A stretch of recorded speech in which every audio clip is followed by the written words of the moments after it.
For today's task and to prepare for the final copy that you're going to submit tomorrow, it's time to now start making it look like an actual script for your interview. So we're going to take the notes that come from your Greek mini research projects. You're going to open this up and open up to the slide that has the interview that we've been working on all week.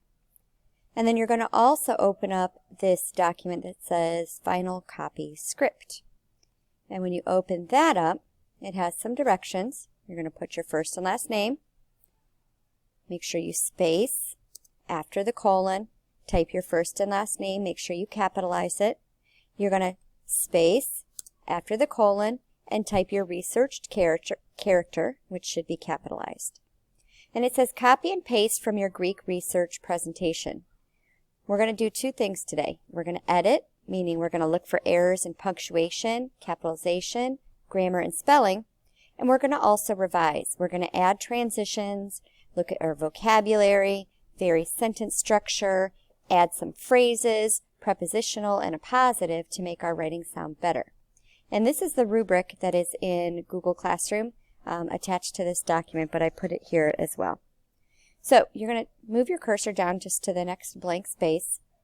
And I'm going to use the example from our Hermes interview.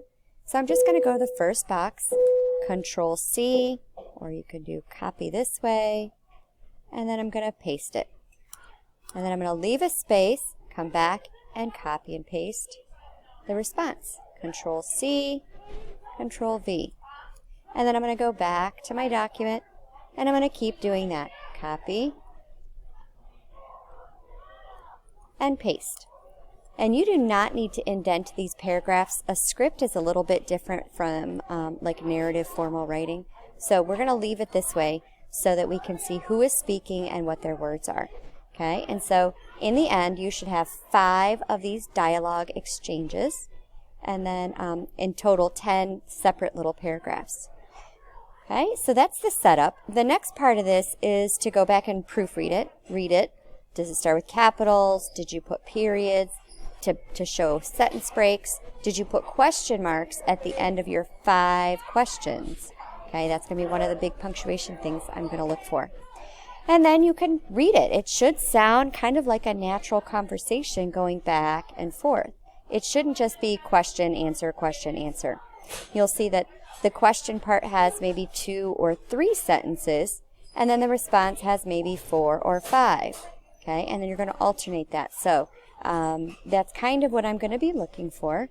So this is just a good example to get you started, but we'll be working on this together in class Thursday. You'll have some more time on Friday, and then we'll see where we are.